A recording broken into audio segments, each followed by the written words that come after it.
નમસ્કાર મિત્રો, સૂચક લર્નિંગમાં હું ધર્મેશ આપ સર્વેનું હાર્દિક સ્વાગત કરું છું. મિત્રો, આપણે આજથી એક નવા ટોપિકની ચર્ચા કરવાના છીએ અને ટોપિકનું નામ છે કેપિટલ ગેઇન ટેક્સ. મિત્રો, કેપિટલ ગેઇન ટેક્સ એ ઇન્કમ ટેક્સનો જ એક ભાગ છે, ડાયરેક્ટ ટેક્સનો જ એક ભાગ છે. મિત્રો, કેપિટલ ગેઇન ટેક્સ સમજવા માટે એક નાની એવી વાત કરું છું. આ વાતને શાંતિથી સાંભળજો તો almost capital gain tax related જે કન્ફ્યુઝન છે એ ક્લિયર થઈ જશે. આ શબ્દ તમને ક્લિયર થઈ જશે અને દેન આફ્ટર આપણે તેની કેટલી કલમો આવે છે, તેના શું રૂલ્સ રેગ્યુલેશન છે અને એ ટેક્સ કેવી રીતે કેલ્ક્યુલેટ થાય એ બધી જ ડિસ્કશન આપણે ક્રમશઃ કરવાના છીએ. તો મિત્રો, પહેલા એ નક્કી કરીએ કે કેપિટલ ગેઇન ટેક્સ કેવી રીતે લાગુ પડે.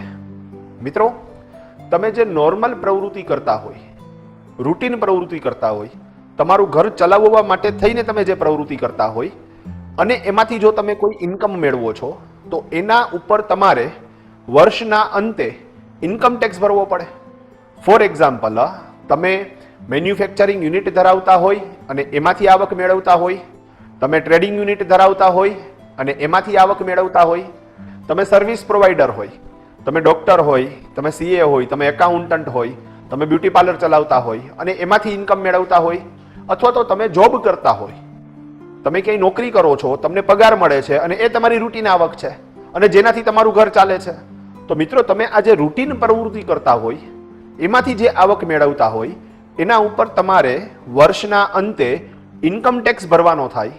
પણ જો તમે કોઈ કેપિટલ અસેટ્સનું વેચાણ કરો, જો તમે કોઈ કેપિટલ અસેટ્સનું વેચાણ કરો છો અને જો એમાંથી તમે ગેઇન કરો છો, નફો કરો છો, તો એવા કેસમાં તમારે કેપિટલ ગેઇન ટેક્સ ભરવાનો થાય. ક્લિયર? મિત્રો, ફરીથી ક્લિયર કરીએ. રૂટીન પ્રવૃત્તિમાંથી તમે જે આવક મેળવતા હોય એના ઉપર તમારે વર્ષના અંતે ઇન્કમ ટેક્સ ભરવાનો છે. પણ તમે કેપિટલ અસેટ્સનું વેચાણ કરો છો અને એમાંથી ગેઇન કરો છો તો એની અંદર તમારે કેપિટલ ગેઇન ટેક્સ ભરવાનો થાય. મિત્રો, ફોર એક્ઝામ્પલ, ક્લાસીસ ચલાવવા કે એકાઉન્ટ લખવું એ મારી રૂટીન પ્રવૃત્તિ છે અને એમાંથી મને જે આવક થશે એના ઉપર મારે વર્ષના અંતે ઇન્કમ ટેક્સ ભરવાનો થશે. હવે કેટલો ભરવો એ ડિસ્કશન આપણે અગાઉ થઈ ગયું કે આખા વર્ષ દરમિયાન તમારે જે ટોટલ ઇન્કમ થઈ તેમાંથી તમારો ધંધાનો ખર્ચો તમે બાદ કરો, તેમાંથી તમે જો કોઈ ઇન્વેસ્ટમેન્ટ કરેલું હોય એટીસી હેઠળ તો એ બાદ કરો, ત્યાં સિવાય તમે એટીડી મેડિક્લેમનો બેનિફિટ લીધેલો હોય તો એ બાદ કરો અને પછીની જે ટેક્સેબલ રકમ હોય એ રકમ ઉપર તમારે સ્લેબ વાઇઝ ટેક્સ કેલ્ક્યુલેટ કરવાનો તો તમને ઇન્કમ ટેક્સ મળે. ટૂંકમાં તમારી રૂટીન પ્રવૃત્તિમાંથી તમે જે આવક મેળવો એના ઉપર તમારે ઇન્કમ ટેક્સ ભરવાનો. હું ક્લાસમાંથી જે આવક મેળવતો હોય અથવા હું એકાઉન્ટ રાઇટિંગમાંથી જે કંઈ આવક મેળવતો હોય તો એના ઉપર મારે ઇન્કમ ટેક્સ ભરવાનો થાય. પણ મિત્રો, હું મારી ઓફિસ જે લીધેલી છે, જે મારા ઓનરશિપની છે અને એ ઓફિસનું હું વેચાણ કરતો હોય અથવા તો હું મારું મકાન વેચાણ કરતો હોય તો નેચરલી મેં લીધું છે એના કરતાં તો મને વધારે રૂપિયા મળવાના. તો મને જે ગેઇન થાય છે આ ગેઇન મારી રૂટીન પ્રવૃત્તિમાંથી થતો ગેઇન નથી અને તેથી તે ગેઇન ઉપર મારે જે ટેક્સ ભરવાનો થાય તેને કહેવાય કેપિટલ ગેઇન ટેક્સ. ક્લિયર મિત્રો? સૂચક સાહેબ, માની લ્યો કે કોઈ બિલ્ડર મકાનનું વેચાણ કરે તો એમાં એને જે નફો મળે એમાં એને ઇન્કમ ટેક્સ ભરવાનો કે કેપિટલ ગેઇન ટેક્સ ભરવાનો? ઓકે ભગા. મિત્રો, ભગાનો પ્રશ્ન પણ થોડોક અટપટો લાગ્યો. મિત્રો, ભગાનું એવું કહેવું છે કે માની લ્યો કે કોઈ બિલ્ડર મકાનનું વેચાણ કરે તો એ વેચાણની આવક ઇન્કમ ટેક્સ કેલ્ક્યુલેટ કરતી વખતે કન્સિડર કરવી કે કેપિટલ ગેઇન ટેક્સ કેલ્ક્યુલેટ કરતી વખતે કન્સિડર કરવી? મિત્રો, બિલ્ડર માટે મકાન બનાવવું અને વેચવું એ એની રૂટીન પ્રવૃત્તિ છે. તો એવા કેસની અંદર જો બિલ્ડર વેચવા માટે મકાન બનાવે અને ધેન આફ્ટર વેચે તો એ એની રૂટીન પ્રવૃત્તિ ગણાય અને એવા કેસમાં એમણે આ આવક ઉપર ઇન્કમ ટેક્સ ભરવાનો થાય. ક્લિયર છે મિત્રો? માની લ્યો કે કોઈ એક બિલ્ડર છે, આરકે બિલ્ડર્સ. હવે આરકે બિલ્ડર્સ એક મોટી સોસાયટી ઊભી કરે છે 500 ફ્લેટની અને હવે એ 500 ફ્લેટનું વેચાણ કરે અને એમાંથી ઇન્કમ મેળવે તો એવા કેસમાં આરકે બિલ્ડર્સે ઇન્કમ ટેક્સ ભરવાનો થાય, પણ માની લ્યો કે એ બિલ્ડર પોતાનું મકાન વેચે, પોતાનો ફ્લેટ વેચે, જે વેચવા માટે એણે નથી બનાવેલો પણ એ પોતાની મિલકત છે, તો એવા કેસની અંદર એમને જો ગેઇન થાય છે તો કેપિટલ ગેઇન ટેક્સનો પ્રશ્ન ઉપસ્થિત થશે. ક્લિયર મિત્રો? તો મિત્રો તમે સમજી ગયા છો, રૂટીન પ્રવૃત્તિમાંથી જે આવક થાય એના ઉપર તમારે ઇન્કમ ટેક્સ ભરવાનો છે, પણ તમે કોઈ કેપિટલ અસેટ્સનું વેચાણ કરો છો અને એમાંથી જો તમને કોઈ આવક થાય તો એના ઉપર તમારે કેપિટલ ગેઇન ટેક્સ ભરવાનો થાય.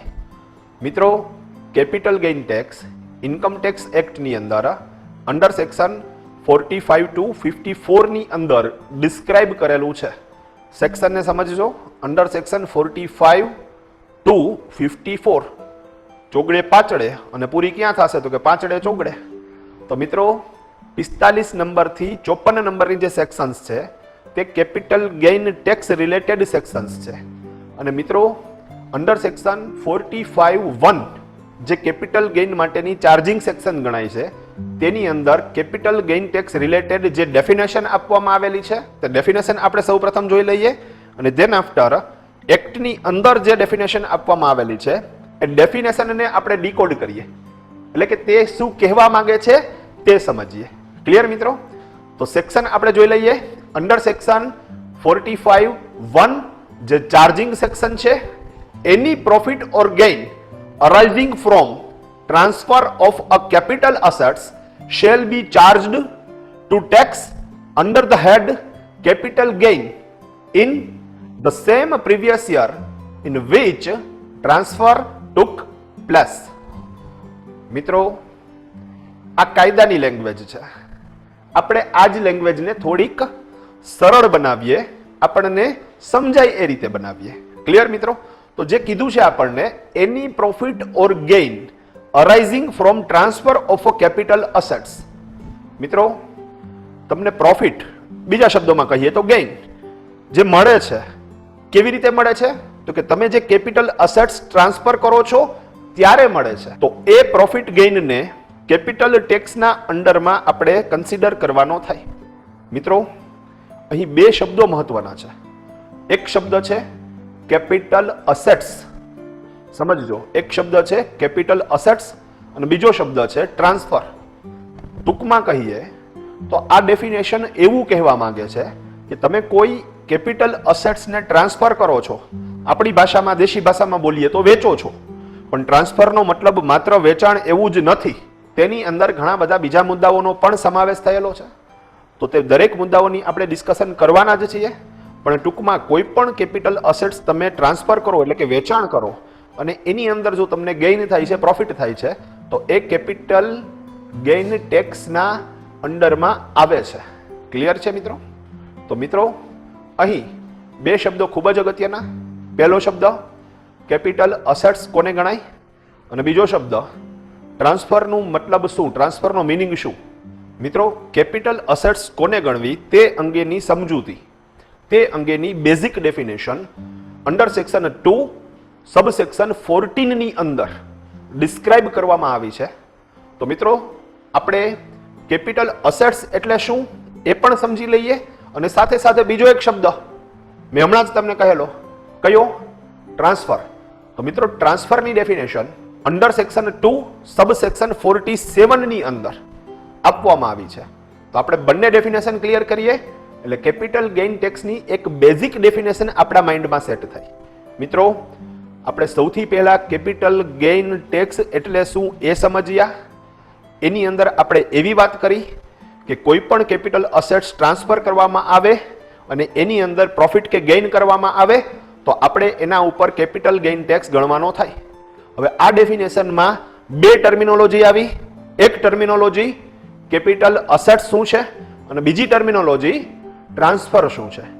કેપિટલ અસેટ્સને અંડર સેક્શન 2 સબસેક્શન 14 ની અંદર ડિફાઇન કરવામાં આવ્યું અને ટ્રાન્સફરને અંડર સેક્શન 2 સબસેક્શન 47 ની અંદર ડિફાઇન કરવામાં આવ્યું.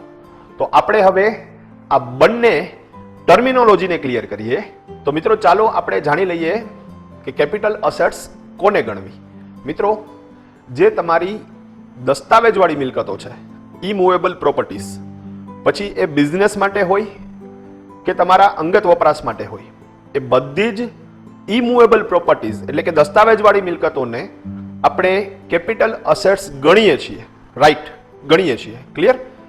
પણ મિત્રો પ્રશ્ન એ થાય કે સર અમારે ઓફિસમાં ફ્રીજ છે તો એને કેપિટલ અસેટ્સ ગણાય? તો કે હા ગણાય. સર અમારે ઘરની અંદર ફ્રીજ છે તો એને કેપિટલ અસેટ્સ ગણાય? તો કે ના, ન ગણાય. સર અમારે ઓફિસમાં એર કન્ડિશન ફિટ કરાવેલું છે, એ કેપિટલ અસેટ્સ છે? હા છે. સર અમે ઘરમાં અમારા રૂમની અંદર એર કન્ડિશન ફિટ કરાવેલું છે તો એ કેપિટલ અસેટ્સ છે? તો કે ના, નથી.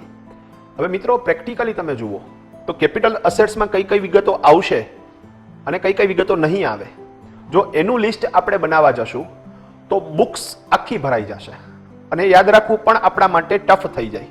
તો મિત્રો અહીં આપણને એક નેગેટિવ લિસ્ટ આપવામાં આવેલું છે. 5 ડિટેલ્સ એની અંદર આપણને ડિસ્ક્રાઇબ કરેલી છે કે જો આ 5 મિલકતો હોય તો એને આપણે કેપિટલ અસેટ્સ તરીકે કન્સિડર નહીં કરીએ. આ સિવાય બાકીની બધી જ મિલકતોને આપણે કેપિટલ અસેટ્સ તરીકે કન્સિડર કરીશું. તો મિત્રો 5 પ્રકારની મિલકત કેપિટલ અસેટ્સમાં કન્સિડર નહીં થાય એનો મતલબ એવો થયો કે જો આ 5 પ્રકારની મિલકતનું તમે વેચાણ કરો તો એની અંદર તમારે કેપિટલ ગેઇન ટેક્સ ભરવાનો થતો નથી. એ મિલકતો કેપિટલ ગેઇન ટેક્સના અંડરમાં આવતી નથી. ક્લિયર મિત્રો? તો આપણે નેગેટિવ લિસ્ટ જોઈ લઈએ. તો નેગેટિવ લિસ્ટની અંદર 5 વસ્તુઓ, કઈ 5 વસ્તુ કેપિટલ અસેટ્સ તરીકે કન્સિડર કરવામાં ન આવે? સૌથી પહેલા નંબર ઉપર સ્ટોક ઇન ટ્રેડ.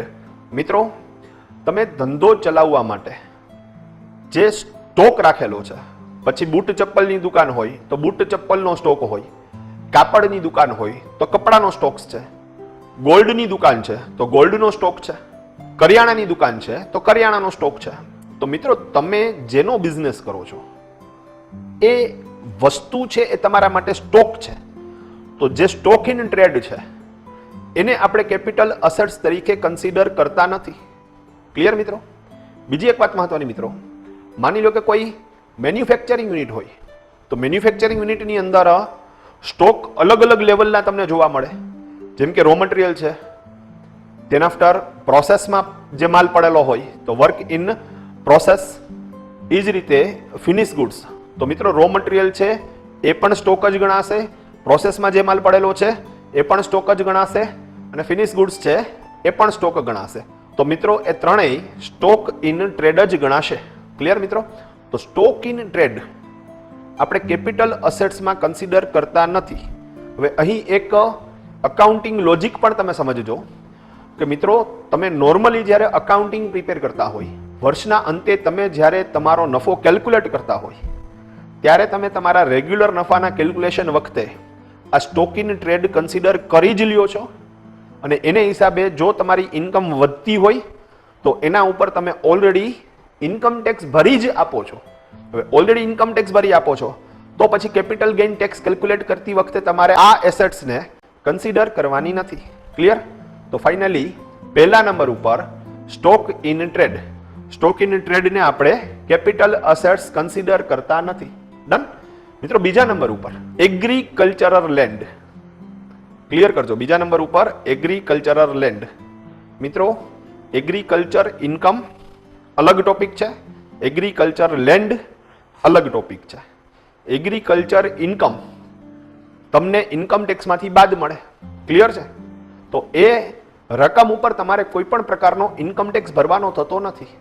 માની લો કે ભૂરાભાઈને એક બહુ મોટી વાડી છે તો વાડીની અંદર એ પોતે મગફળી વાવે છે, કપાસ વાવે છે, ઘઉં વાવે છે, શાકભાજી વાવે છે અને આ જે બધી પ્રોડક્ટનું વેચાણ કરે તો એ એગ્રીકલ્ચર ઇન્કમ થાય અને એના ઉપર કોઈ પણ પ્રકારનો ઇન્કમ ટેક્સ ભરવાનો ના થાય. ક્લિયર મિત્રો?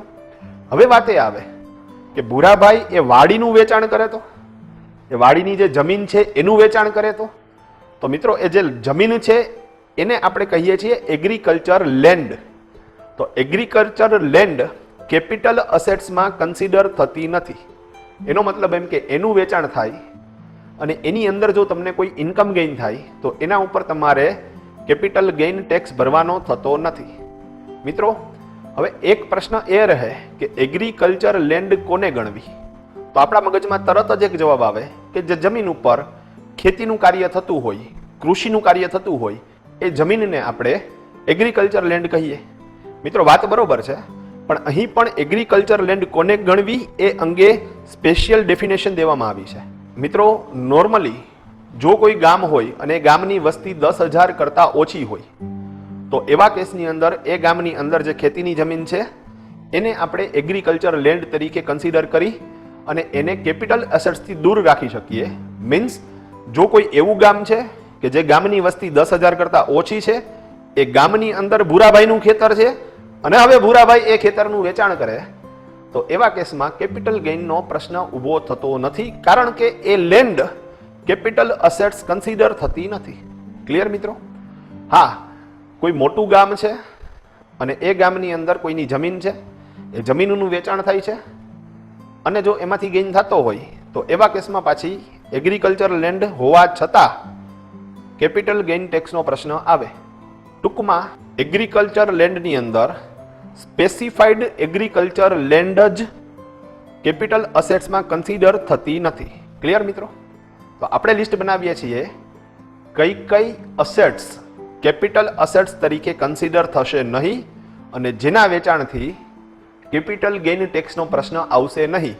તો એમાં સૌથી પહેલા નંબર ઉપર સ્ટોક ઇન ટ્રેડ, બીજા નંબર ઉપર એગ્રીકલ્ચરલ લેન્ડ, ત્રીજા નંબર ઉપર પર્સનલ અસેટ્સ મૂવેબલ. ક્લિયર કરજો, પર્સનલ અસેટ્સ મૂવેબલ. તો મિત્રો પર્સનલ અસેટ્સ જે મૂવ થઈ શકે છે, તમારી અંગત વપરાશ માટેની જે મિલકતો છે અને જે મૂવેબલ છે, એ બધી જ મિલકતો કેપિટલ અસેટ્સમાં કન્સિડર થશે નહીં. તો બહુ મોટો પ્રશ્ન આપણો ક્લિયર થઈ ગયો. હવે મિત્રો ક્લિયર કરજો, પર્સનલ યુઝ માટેની મિલકતોની વાત છે, ધંધાની અંદર ઉપયોગમાં આવતી હોય એ મિલકતોની વાત નથી. માની લો કે કોઈ ફ્રીજ છે અને એ ઓફિસમાં છે તો પછી એ કેપિટલ અસેટ્સ છે. પણ માની લો કે કોઈ ફ્રીજ છે અને તમારા ઘરની અંદર છે તો મિત્રો તો એ પર્સનલ યુઝ માટેનું છે, તો એવા કેસમાં એ કેપિટલ અસેટ્સમાં કન્સિડર થશે નહીં. મિત્રો ઓફિસમાં ફર્નિચર છે, કેપિટલ અસેટ્સ છે તો પ્રશ્ન જ નથી, પણ તમારી ઘરે ફર્નિચર છે તો એવા કેસની અંદર એ પર્સનલ યુઝ માટેનું છે, એટલે આપણે એને કેપિટલ અસેટ્સમાં કન્સિડર કરતા નથી. તો મિત્રો હવે કેને કેપિટલ અસેટ્સ ગણવી અને કેને કેપિટલ અસેટ્સ ના ગણવી એ તમને સરસ રીતે સમજાતું હશે. તો મિત્રો ખાસ પર્સનલ અસેટ્સ, ઓકે, તમારા પર્સનલ ઉપયોગ માટે તમે કાર પરચેસ કરેલી છે, તમારા પર્સનલ ઉપયોગ માટે તમે કોઈ વ્હીકલ્સ, સ્કૂટર, બાઇક પરચેસ કરેલું છે, તમે વોશિંગ મશીન લીધેલું છે, તમે ટીવી લીધેલું છે, તમે ફ્રીજ લીધેલું છે, તમે સોફા સેટ લીધેલા છે, તો આ દરેક મિલકતને આપણે કેપિટલ અસેટ્સની બારે રાખવાના છીએ. ક્લિયર? પર્સનલ ઉપયોગ માટે તમે જે મિલકતનો ઉપયોગ કરો છો એ મિલકત કેપિટલ અસેટ્સમાં કન્સિડર થશે નહીં. ઉભા રહ્યો, અહીં એક વાત ખાસ ધ્યાનમાં રાખો મિત્રો, આ મૂવેબલ અસેટ્સની વાત છે, ઇમૂવેબલ અસેટ્સની વાત નથી. મીન્સ તમે જે મકાનમાં રહો છો એ મકાન ઇમૂવેબલ અસેટ્સ ગણાય, જે પર્સનલ યુઝ માટે હોવા છતાં પણ કેપિટલ અસેટ્સમાં કન્સિડર થાય અને તમે તમારું રહેવાનું જે મકાન છે એ મકાનનું વેચાણ કરો તો એના ઉપર કેપિટલ ગેઇન ટેક્સ તમારે ભરવો પડે. ક્લિયર મિત્રો? ઓકે, તો ફાઇનલી પહેલા નંબર ઉપર સ્ટોક ઇન ટ્રેડ, બીજા નંબર ઉપર એગ્રીકલ્ચરલ લેન્ડ સ્પેસિફાઈડ કરેલી છે તે જ, ત્રીજા નંબર ઉપર પર્સનલ અસેટ્સ મૂવેબલ, ચોથા નંબરમાં સ્પેશિયલ બેરર બોન્ડ્સ અને પાંચમા નંબરની અંદર નેશનલ ડિફેન્સ ગોલ્ડ બોન્ડ. મિત્રો સ્પેશિયલ બેરર બોન્ડ અને નેશનલ ડિફેન્સ ગોલ્ડ બોન્ડ, જો તમે આ બે પ્રકારની સિક્યોરિટી પરચેસ કરેલી હોય, હવે તમે એનું વેચાણ કરતા હોય તો એની અંદર પણ કેપિટલ ગેઇનનો પ્રશ્ન નહીં આવે, એટલે કે એ બે પણ કેપિટલ અસેટ્સ તરીકે કન્સિડર કરવામાં નહીં આવે. મિત્રો હવે પ્રશ્ન એ થાય કે ઇન્વેસ્ટમેન્ટ છે તો એને તો ખરેખર કેપિટલ અસેટ્સ તરીકે કન્સિડર કરવાનું હોય, તો આ બેને કેમ છૂટ મળેલી છે? મિત્રો એક સ્ટોરી કહું છું, તમે શાંતિથી સમજજો. માની લો કે બે દેશ વચ્ચે યુદ્ધ શરૂ થાય, તો મિત્રો યુદ્ધની અંદર પર્ટિક્યુલર દેશને ઘણી બધી રકમની જરૂરિયાત પડે, તેમને હથિયાર પરચેસ કરવા છે, તેમનું આયાત નિકાસ બંધ થઈ ગયું છે. તો બે પ્રકારના યુદ્ધ તેઓ લડી રહ્યા છે. એક તો બાહ્ય યુદ્ધ છે, જે બીજા દેશ સાથેનું યુદ્ધ છે, અને એક આંતરિક યુદ્ધ છે. ઘણી બધી વખત એવું થાય કે જ્યારે નાણાંની ખૂબ જરૂર પડે ત્યારે પર્ટિક્યુલર દેશ એ કરન્સી છાપવા માંડે. સમજજો તમે. અને આવો વિચાર આમાંથી ઘણા બધા લોકોને આવ્યો હશે કે ભાઈ જો નાણાંની તંગી હોય તો પછી રિઝર્વ બેંકને કહી દો કે ભાઈ રૂપિયા છાપવા માંડે, લોકોમાં દેવા માંડે, તો લોકોની ગરીબી દૂર થઈ જાય. આવો વિચાર ઘણા બધાને આવી ગયો હશે. ક્લિયર? તો મિત્રો, પ્રેક્ટિકલી આ વસ્તુ શક્ય નથી. કારણ કે તમારા નાણાંનું જે મૂલ્ય છે એ પ્લસ માઇનસ થાય તો હવે બીજા દેશવાળા તમને જ્યારે હેલ્પ કરે ત્યારે એ લોકોને ખ્યાલ છે કે તમારા નાણાંનું અવમૂલ્ય પણ થઈ શકે છે. તો આવા કેસની અંદર તેઓ કરન્સી એક્સેપ્ટ નથી કરતા, પણ ગોલ્ડ એક્સેપ્ટ કરે. કારણ કે ગોલ્ડ છે એ સદાબહાર છે. સોના હે સબકે લીએ. ડન. તો મિત્રો, ગોલ્ડ બોન્ડ ગવર્મેન્ટ તરફથી દેવામાં આવે, અને આ જે ગોલ્ડ બોન્ડ લેવાના પૈસા છે એ જ્યારે પબ્લિક પાસેથી ઉઘરાવે, જેને ઈચ્છા છે તે આ બોન્ડની અંદર રોકાણ કરે, અને એ રૂપિયાનું ગોલ્ડ બોન્ડ સિક્યોરિટી તરીકે ગવર્મેન્ટ જ્યારે આપે ત્યારે એને બીજા દેશ તરફથી કોઈ ભંડોળ મળે, લોન મળે. તો આવા ક્રિટિકલ સિચ્યુએશનની અંદર જો તમે ગોલ્ડ બોન્ડ પરચેસ કરી અને ગવર્મેન્ટની હેલ્પ કરેલી હોય તો ગવર્મેન્ટ એ બોન્ડને કેપિટલ ગેઇનમાંથી બાદ રાખે, એટલે એના ઉપર તમારે કોઈ ટેક્સ ભરવાનો ના થાય, અને એ તમને એક લોયલ્ટી બેનિફિટ મળે છે. ક્લિયર મિત્રો? તો મિત્રો, ખાસ મગજમાં રાખજો કે કરન્સીનું ઉત્પાદન વધઘટ થાય તેને હિસાબે તમારા નાણાંના મૂલ્યમાં પ્લસ માઇનસ આવે, પણ ગોલ્ડ છે એનું મૂલ્ય છે એમાં ક્યારેય પ્લસ માઇનસ થવાનું નથી. તો એવા કેસમાં ગોલ્ડ બોન્ડ ગવર્મેન્ટ દ્વારા બહાર પાડવામાં આવે, અને જો તમે એક નેશનલ ડિફેન્સ ગોલ્ડ બોન્ડ લીધેલા છે તો તમે જ્યારે એનું વેચાણ કરશો ત્યારે ગવર્મેન્ટ તમને લોયલ્ટી તરીકે એના ઉપર કોઈ પણ પ્રકારનો ટેક્સ નહીં લગાડે. તેથી તેને કેપિટલ અસેટ્સ તરીકે આપણે કન્સિડર કરતા નથી. તો મિત્રો, ખાસ મગજમાં રાખો, તમે રૂટીન પ્રવૃત્તિ કરેલી હોય એના ઉપર તમારે ઇન્કમ ટેક્સ ભરવાનો છે, પણ તમે કેપિટલ અસેટ્સનું વેચાણ કરો છો તો એના ઉપર તમારે કેપિટલ ગેઇન ટેક્સ ભરવાનો છે. મિત્રો, ડેફિનેશન તમે સમજી ગયા છો. કેપિટલ અસેટ્સ જ્યારે ટ્રાન્સફર કરવામાં આવે અને એમાંથી કોઈ પ્રોફિટ કે ગેઇન કરવામાં આવે તો એના ઉપર કેપિટલ ગેઇન ચાર્જ કરવામાં આવે. મિત્રો, અહીં બે શબ્દો મહત્વના છે. એક શબ્દ કેપિટલ અસેટ્સ એટલે શું, અને બીજો શબ્દ ટ્રાન્સફર એટલે શું. મિત્રો, કેપિટલ અસેટ્સ અંડર સેક્શન 2 સબ સેક્શન 14 ની અંદર ડિફાઇન કરવામાં આવેલું છે, અને ટ્રાન્સફર શબ્દ અંડર સેક્શન 2 સબ સેક્શન 47 ની અંદર ડિફાઇન કરવામાં આવેલું છે. કેપિટલ અસેટ્સ કોને નો ગણવી એનું આપણે લિસ્ટ બનાવેલું છે.